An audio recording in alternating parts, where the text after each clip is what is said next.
Teacher, ഒരു വലിയ ദുരന്തം ആളപായമില്ലാതെ ഒഴിവായി എന്ന് മാത്രമേ ഉള്ളൂ. പക്ഷേ ഒരു വലിയ തീയാണ്. മാത്രവുമല്ല 5 മണിക്കൂറോളം നമ്മുടെ ഫയർ സംവിധാനത്തിനകത്ത് വെള്ളം ചീറ്റാൻ പറ്റിയില്ല. കാരണം കെട്ടിടത്തിൻ്റെ പ്രശ്നമായിരുന്നു അത്. കുറേ പേരുടെ കരിഞ്ഞ ജീവിതത്തിൻ്റെ മുമ്പിലാണ് നമ്മളിപ്പോൾ നിൽക്കുന്നത്. അതിനകത്തെ ശരിതെറ്റുകൾ ഇതിനെക്കുറിച്ചൊക്കെ ഇനിയും നമുക്ക് അന്വേഷിക്കണം. പല വിധത്തിലും പല തലത്തിലും അന്വേഷിച്ച ശേഷമേ എന്തുകൊണ്ടാണ് ഇങ്ങനെ സംഭവിച്ചത് എന്ന് നമുക്ക് പറയാൻ കഴിയും. പല ഊഹാപോഹങ്ങളും ഉണ്ടാവാം, അതൊന്നും നമുക്ക് വിശ്വസിക്കാൻ പറ്റില്ല. കൃത്യമായി ഇതിനെക്കുറിച്ച് പോലീസ് തലത്തിലും അതുപോലെ തന്നെ അഗ്നിശമന രംഗത്തു നിന്നും അതുപോലെ ഇലക്ട്രിക്കൽ ഇൻസ്പെക്ടറേറ്റർ ഇവരെല്ലാം വിദഗ്ധമായ പരിശോധന നടത്തിയിട്ടേ കൃത്യമായി ഈ ഒരു കാര്യത്തെക്കുറിച്ച് ഇതിൻ്റെ തുടക്കം എന്താണെന്ന് അറിയാൻ കഴിയും. വളരെ ദൗർഭാഗ്യകരമായി പോയി. പ്രത്യേകിച്ച് നമ്മുടെ കോഴിക്കോടുള്ള ഏറ്റവും വലിയ ഒരു ഷോറൂമും അതോടൊപ്പം തന്നെ ഏറ്റവും വലിയൊരു ഗോഡൗണുമുള്ള ആൾക്കാരാണ് നമ്മുടെ ഈ കാലിക്കറ്റ് ക്ലോത്ത്സും കാലിക്കറ്റ് ഫർണിഷിങ്ങും എല്ലാം ആയിട്ടുള്ള നമ്മുടെ ഈ ഒരു ഷോപ്പ്. എല്ലാം തുണിത്തരങ്ങളെല്ലാം കിട്ടുന്ന ഈ ഷോപ്പ്. അപ്പം അതുകൊണ്ട് തന്നെ ഞങ്ങൾ ഉദ്യോഗസ്ഥ തലത്തിൽ ഇന്ന് സ്റ്റിയറിംഗ് കമ്മിറ്റി പ്രത്യേകമായി വെച്ചിട്ടുണ്ട്. അപ്പോൾ ആ തലത്തിലൊക്കെ എന്തെല്ലാം കാര്യങ്ങൾ നമുക്ക് ചെയ്യാൻ കഴിയും, നമ്മുടെ ഭാഗത്തു നിന്നുണ്ടായ കാര്യങ്ങൾ, അതിൻ്റെ കാരണങ്ങൾ, ഇതൊക്കെ കോർപ്പറേഷൻ തലത്തിൽ ഞങ്ങൾ ഇന്ന് അന്വേഷിക്കും. അതിനുശേഷമേ എന്ത് ചെയ്യണം എന്നതിനെക്കുറിച്ച് ചിന്തിക്കാനാവും. ഇത് നമുക്ക് ഒറ്റയ്ക്ക് ചെയ്യാൻ പറ്റുന്ന കാര്യങ്ങളല്ല. ഇതെല്ലാവർക്കും ഒരു പാഠമാകണം. ഇടയ്ക്കിടയ്ക്ക് ഉണ്ടാകുന്ന, പ്രത്യേകിച്ച് നമ്മുടെ പഴയ കെട്ടിടങ്ങളിൽ ഇടയ്ക്കിടയ്ക്ക് ഇങ്ങനെ തീപിടുത്തം ഉണ്ടാകുമ്പോൾ കൃത്യമായിട്ട് അതിൻ്റെ ശാസ്ത്രീയമായിട്ടുള്ള കാര്യങ്ങളെക്കുറിച്ച് നമുക്കൊരു അവബോധം ഉണ്ടാവുകയും അത് കർശനമായിട്ട് നടപ്പിലാക്കുകയും വേണമെന്ന് മാത്രമേ ഈ സമയത്ത് പറയാം. ഒരു പ്രശ്നം എന്താ അറിയോ, ഇന്നലെ 5 മണിക്കൂറോളം നമ്മുടെ എല്ലാ ഫയർ സംവിധാനവും വെറുതെ നിൽക്കേണ്ടി വരുന്നു. വെള്ളം അകത്തേക്ക് എത്തിക്കാൻ പറ്റുന്നില്ല. അതായത് കെട്ടിടത്തിന് ഒരു അഗ്നിശമന സുരക്ഷാ സംവിധാനം ഉണ്ടായിരുന്നില്ല എന്നുള്ളത് വ്യക്തമാണ്. അഗ്നിരക്ഷാ ശമന ഉപാധി എന്ന് പറയുമ്പോൾ ഇത് പഴയ കെട്ടിടമാണ്. AC ആവുമ്പോൾ നമ്മൾ എന്ത് ചെയ്യുക, എല്ലാം കൊട്ടി അടയ്ക്കുകയാണ് AC ആയതുകൊണ്ട്. അതുകൊണ്ടാണ് നമുക്ക് ആ ഒരു ആക്സസ് ഇല്ലാതെ പോയത്.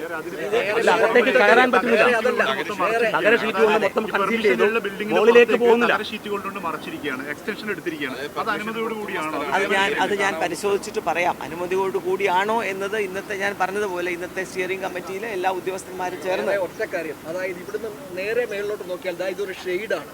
ആ ഷെയ്ഡ് പോലും അടച്ചു കെട്ടി അത് അവരുടെ ഗോഡൗണാക്കി. കോറിഡോറില്ല, കോറിഡോർ അടച്ചിട്ടിരിക്കുന്നു, അവരുടെ വരാന്ത അടച്ചിട്ടിരിക്കുന്നു. അവർക്ക് അനുമതി കൊടുത്തതല്ല. ഇതൊരു ഷെയ്ഡാണ്, ഇതൊരു നടവഴിയാണ്. ഇവിടുന്ന് അങ്ങോട്ടേക്കുള്ള ഒരു നടവഴിയാണ്, വരാന്തയാണ്. ആ വരാന്ത പോലും കെട്ടിയടച്ച് ഷീറ്റ് ഇട്ടിട്ട് അത് അവർ AC ആക്കി അവരവരുടെ ഗോഡൗണാക്കി പ്രവർത്തിക്കുന്നു. ഇത് കോർപ്പറേഷൻ കണ്ടില്ലേ, അതോ കോർപ്പറേഷന്റെ അനുമതിയോടുകൂടി ചെയ്യുന്നതാണ്? അത് ഞാൻ പറഞ്ഞില്ലേ, ഞാനിപ്പോൾ ആയതാണ്. ഞങ്ങൾ വന്ന ശേഷം ഇങ്ങനെ അനുമതി കൊടുത്തായിട്ട് ശ്രദ്ധയിൽപ്പെട്ടിട്ടില്ല. എന്തായാലും അത് പരിശോധിക്കും. അതുകൊണ്ട് ഞാൻ പറഞ്ഞത് ഉദ്യോഗസ്ഥ തലത്തിൽ ഒരു മീറ്റിംഗ് വിളിച്ചു ചേർത്ത് അവരോട് കൂടി ചോദിച്ചിട്ട് എന്താണ് ഇതിന്റെ കാരണം എന്നറിഞ്ഞ ശേഷമേ എനിക്ക് അതിനെക്കുറിച്ച് പ്രതികരിക്കാനായിട്ട്.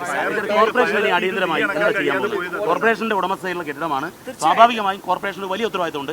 എന്താണ് അടിയന്തരമായി കോർപ്പറേഷൻ ചെയ്യാൻ പോകുന്നത്? അടിയന്തരമായിട്ട് ഇത് നന്നാക്കുക എന്നല്ലാതെ നമ്മുടെ മുമ്പിൽ മറ്റൊന്നുമില്ലല്ലോ ഈ കാര്യങ്ങളിൽ. ഇതിപ്പോൾ ഈ കോലത്തിലായി നിങ്ങൾ എല്ലാവരും കാണുന്നുണ്ട്.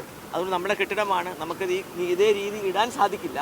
അതുകൊണ്ട് അതിനെക്കുറിച്ച് അന്വേഷിക്കുന്നതിന് മുൻപായിട്ട് ഇവിടെ തെളിവെടുപ്പും പഠനങ്ങളും ഒക്കെ നടന്ന ശേഷമേ നമുക്ക് എന്തെങ്കിലും ചെയ്യാൻ കഴിയും. ഫയർ ഓഡിറ്റിംഗ് ചെയ്യണം തീർച്ചയായിട്ടും. എല്ലാ കെട്ടിടത്തിലും ഫയർ ഓഡിറ്റിംഗ് ചെയ്യാനുള്ള ഒരു മുന്നറിയിപ്പ് കൂടിയാണ് വാസ്തവത്തിൽ ഇങ്ങനെ ഒരു സംഭവം. ഇത് പ്രത്യക്ഷത്തിൽ ഇതുപോലൊക്കെ നടന്നിട്ടും കോർപ്പറേഷന്റെ ഉദ്യോഗസ്ഥരോ ആരും കണ്ടില്ല എന്ന് പറയുന്നത് എങ്ങനെയാണ്? ഇങ്ങനെ ഒരു സാധനം ഈ ഷെയ്ഡ് ഒക്കെ കെട്ടിമറിച്ച് ഇതുപോലെ പൂർണ്ണമായിട്ടും കെട്ടി അടച്ചിട്ട് കോർപ്പറേഷന്റെ ആൾക്കാർ ഇതുവരെയും ശ്രദ്ധയിൽപ്പെട്ടില്ല.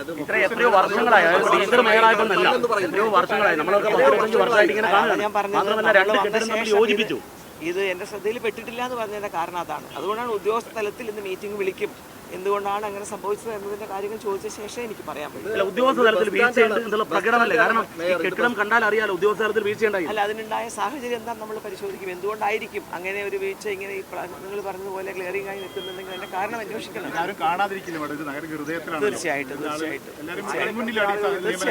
തീർച്ചയായിട്ടും. അതുകൊണ്ട് അങ്ങനെ പാഴ്ച പറ്റിയിട്ടുണ്ടെങ്കിൽ നമ്മൾ പാഴ്ച പറ്റിയെന്ന് പറയുമെന്നല്ലാതെ നമുക്കതിനെ ഡിഫെൻഡ് ചെയ്യാൻ സാധിക്കില്ല. അതുകൊണ്ടാണ് ഞാൻ നേരത്തെ പറഞ്ഞത് ഒരു മീറ്റിംഗ് വിളിച്ചു കൂട്ടി ഇതിന്റെ കാര്യങ്ങൾ എല്ലാവരോടും അന്വേഷിക്കാതെ നമുക്ക് ഇതിനെക്കുറിച്ചൊന്നും കൗൺസിലല്ല, സ്റ്റിയറിംഗ് കമ്മിറ്റി, നമ്മളൊരു മന്ത്രിസഭ പോലെ എല്ലാ ചെയർപേഴ്സൺസും അതുപോലെ എല്ലാ ഡിപ്പാർട്ട്മെന്റൽ ഹെഡ്സും ചേർന്നുള്ള ഒരു മീറ്റിംഗ് ആയിരിക്കും.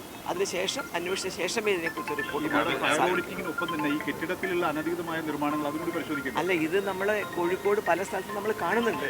പക്ഷേ അത് നമ്മൾ നീക്കി ഇങ്ങോട്ട് പോരുമ്പോഴേക്കും അത് വീണ്ടും ചെയ്യുകയാണ്. അവർക്ക് കൂടിയുള്ളൊരു മുന്നറിയിപ്പായിട്ടാണ് എനിക്ക് തോന്നുന്നത്. ഇങ്ങനെയൊക്കെ ചെയ്യുമ്പോഴും ചെറിയൊരു കാര്യത്തിന് വേണ്ടി നമ്മൾ ഇങ്ങനെയുള്ള കാര്യങ്ങൾ ചെയ്യുമ്പോൾ അത് വലിയ വിപത്തിലേക്ക് നയിക്കും എന്നതിന് പ്രത്യക്ഷ ഉദാഹരണമാണിത്. അതുകൊണ്ട് നിശ്ചയമായിട്ടും എല്ലാ ഷോപ്പുകാരെയും വിളിച്ചുകൂട്ടി അവരുടെ മുമ്പിലും ഇതുപോലെ ഈ ചർച്ച വെച്ചുകൊണ്ട് എന്താണ് നമുക്ക് ചെയ്യാൻ പറ്റുക, ഫയർ എക്സ്റ്റിങ്വിഷേഴ്സ് ചെറിയ ഷോപ്പുകളിൽ വെക്കുന്ന കാര്യം, ഇതൊക്കെ നമുക്ക് നന്നായിട്ട് ചർച്ച ചെയ്യുകയും അത് നടപ്പിലാക്കുന്നു എന്നുള്ള ഉറപ്പുവരുത്തുകയും ചെയ്യേണ്ട ഉത്തരവാദിത്തം ദുരന്തത്തിൽ നമ്മൾ കണ്ടതാണ്. ഇതുപോലെ തന്നെ എല്ലാ കടകളിലും ഇതുപോലെ അനധികൃതമായി കെട്ടിയടച്ചിട്ടുള്ളത് ഒഴിവാക്കുമെന്ന് അന്ന് പറഞ്ഞതാണ്. ആ മിഠായി തെരുവിൽ അതുപോലെ അന്ന് മുഴുവൻ സ്ഥലങ്ങളിലും പോയി പരിശോധന. പക്ഷേ ഇപ്പോഴവിടെ കയറി നോക്കിയാലും ചെറിയ സ്പേസ് പോലും അവരെ കെട്ടിയടച്ച് അവരുടെ കച്ചവട സ്ഥാപനമാക്കി മാറ്റിയിരിക്കുകയാണ്. അപ്പൊ ഇതൊക്കെ തീരുമാനമെടുക്കും, പക്ഷേ പിന്നീട് ഒന്നും നടക്കാറില്ല. അതാണ് ഇവിടെ സംഭവം. നമുക്ക് നോക്കാം, അത്രേ എനിക്ക് പറയാം. ഒറ്റ കാര്യം, ഇതിൽ നടപടി ഉണ്ടാവും. അതായത് ഈ ഉദ്യോഗസ്ഥ വീഴ്ച ഉണ്ടായി എന്നുള്ളത് പ്രകടമാണ്. ഇന്നലെ 5 മണിക്കൂർ ഞങ്ങളെല്ലാം നോക്കി നിന്നാണ്. കാരണം ഫയർ സംവിധാനം മൊത്തം വന്നു, എയർപോർട്ട് അതോറിറ്റിയിൽ വന്നു. പക്ഷേ വെള്ളം ഉള്ളിലേക്ക് എത്തിക്കാൻ പറ്റുന്നില്ല, കാരണം കൺസീൽഡ് ആയിരുന്നു. എന്ന് മാത്രമല്ല മുകളിലേക്ക് കയറാൻ പറ്റുന്നില്ല, അത്തരം അവസ്ഥയായിരുന്നു. അപ്പോൾ ഉദ്യോഗസ്ഥ വീഴ്ചയുണ്ടായി, നടപടി ഉണ്ടാവും. ഉദ്യോഗസ്ഥ വീഴ്ചയുണ്ടെങ്കിൽ നിശ്ചയമായിട്ടും നടപടി ഉണ്ടാവുമല്ലോ, ഉണ്ടാവണമല്ലോ. ഉദ്യോഗസ്ഥർക്ക് മാത്രമായി ഇങ്ങനെ ഒരു തീരുമാനം എടുത്ത് കൊടുക്കാൻ പറ്റുമോ? അവരുടെ ജോലികൾ അവർ ചെയ്യണം എന്നുള്ളതാണല്ലോ അതിൻ്റെ വാസ്തവം. ഓരോരുത്തർ ചെയ്യേണ്ട ഉത്തരവാദിത്തം അവരവർ ചെയ്തിരിക്കണം. അതേ എനിക്ക് പറയാനുള്ളത്. വളരെ കൃത്യമായി തന്നെ മാധ്യമങ്ങളോട് സംസാരിക്കുകയായിരുന്നു. നമ്മളതാണ് കണ്ടത്. ഇവിടെ വളരെ പ്രധാനപ്പെട്ട ചില കാര്യങ്ങൾ കൂടി ഞാൻ വരാം. വളരെ പ്രധാനപ്പെട്ട കാര്യങ്ങൾ കൂടി മേയർ ചൂണ്ടിക്കാട്ടുന്നുണ്ട്. ഒന്ന്, നമ്മൾ തുടക്കത്തിൽ പറഞ്ഞതുപോലെ ഇതൊരു വലിയ സന്ദേശം തന്നെയാണ്. ഇത് നമ്മൾ എല്ലാ കെട്ടിടങ്ങൾക്കും ഫയർ സംവിധാനങ്ങൾ ഉറപ്പുവരുത്തേണ്ടതിൻ്റെ ആവശ്യകത ഈ ദുരന്തം നമ്മളോട് പറയുന്നുണ്ട്. മറ്റൊന്ന്, ഇപ്പോൾ ആ കെട്ടിടം ഇപ്പോൾ ചൂണ്ടിക്കാണിക്കുമ്പോൾ തന്നെ നമുക്ക് വ്യക്തമാണ് അത് എങ്ങനെയാണ് ആ കെട്ടിടം അതിൻ്റെ 2ാം നില നിർമ്മിച്ചിരിക്കുന്നത് എന്ന്. അതിലെ നടപ്പാത പോലും അടച്ചു കെട്ടി ഷീറ്റിട്ട് മൂടി അവർ ഗോഡൌണാക്കി മാറ്റിയിരിക്കുകയാണ്. അപ്പോൾ അത് എങ്ങനെ സംഭവിച്ചു? ആരാണ് അതിന് അനുമതി കൊടുത്തത്? നിയമലംഘനം നടന്നിട്ടുണ്ടോ? നടന്നിട്ടുണ്ടെങ്കിൽ ആരുടെ ഉത്തരവാദിത്തമാണ്? അവർക്കെതിരെ ശക്തമായ നടപടി ഉണ്ടാകുമെന്ന് മേയർ പറഞ്ഞു വെക്കുകയാണ്. ഇന്ന് സ്റ്റിയറിംഗ് കമ്മിറ്റി ചേരും. അതിൽ വിശദമായൊരു കാര്യങ്ങളിലേക്ക് പോകുമെന്നാണ് ഞാൻ മനസ്സിലാക്കുന്നത്. മേഘ കൂടി ഒരിക്കൽ കൂടിയാണ് നമ്മളോടൊപ്പം. മേഘ, ഇപ്പോൾ മേയറുടെ പ്രതികരണത്തിൽ നിന്ന് നമ്മൾ മനസ്സിലാക്കിയെടുക്കേണ്ട വളരെ പ്രധാനപ്പെട്ട കാര്യങ്ങൾ, ഒന്ന്, ഇന്ന് അടിയന്തരമായി കോർപ്പറേഷൻ സ്റ്റിയറിംഗ് കമ്മിറ്റി ചേരും, ഈ ദുരന്തത്തെക്കുറിച്ച് പരിശോധിക്കും. ഏതെങ്കിലും തരത്തിൽ വീഴ്ചയുണ്ടെങ്കിൽ ശക്തമായ നടപടി ഉണ്ടാകും. ഒപ്പം തന്നെ പരിശോധനകൾ ഒരുപക്ഷെ ഇനി മുതൽ കർശനമാക്കാനുള്ള സാധ്യതയും കാണുന്നുണ്ട്.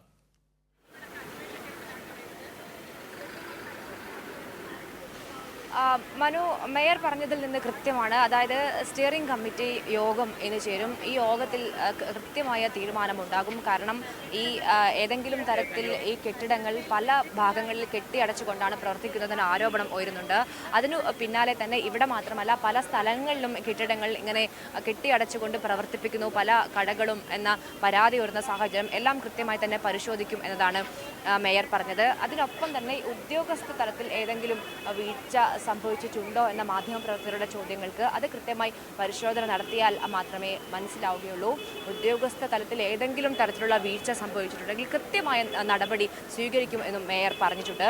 ഏതായാലും ഈ സ്ഥലം സന്ദർശിച്ചതിന് ശേഷം ഈ മേയർ പറഞ്ഞ കാര്യം എന്നത് വ്യക്തമാണ്. കാരണം ഈ പല സമയങ്ങളിലായി തീപിടുത്തം ഉണ്ടാകുമ്പോൾ ഈ ഫയർ എക്സ്റ്റിങ്വിഷർ സ്ഥാപിക്കണം എന്ന നിർദ്ദേശം പല കടകൾക്കും നൽകിയതാണ്. അത് കുറച്ചുകൂടി ആളുകളെ, ഈ കട ഉടമകളെ ബോധവാന്മാരാക്കുന്ന രീതിയിലേക്ക് ഇനി ഇത്തരത്തിലൊരു അപകടം ഉണ്ടാകാൻ പാടില്ല എന്ന രീതിയിലേക്കുള്ള നടപടികൾ ഇനി സമയങ്ങളിൽ ഉണ്ടാകും. ഒരു പക്ഷേ ഈ സ്റ്റിയറിംഗ് കമ്മിറ്റി യോഗത്തിൽ, സ്റ്റിയറിംഗ് കമ്മിറ്റി എന്ന് പറയുമ്പോൾ എല്ലാ ഉദ്യോഗസ്ഥരും ജനപ്രതിനിധികൾ ഉൾപ്പെടെ പങ്കെടുക്കുന്ന ഒരു യോഗം കൂടിയാണ്. അതിൽ കൃത്യമായി തന്നെ നിർദ്ദേശം നൽകുന്ന ഒരു സാഹചര്യം കൂടിയാണ് ഉള്ളത് എന്നതാണ് നമുക്ക് മനസ്സിലാക്കാൻ സാധിക്കുന്നത്.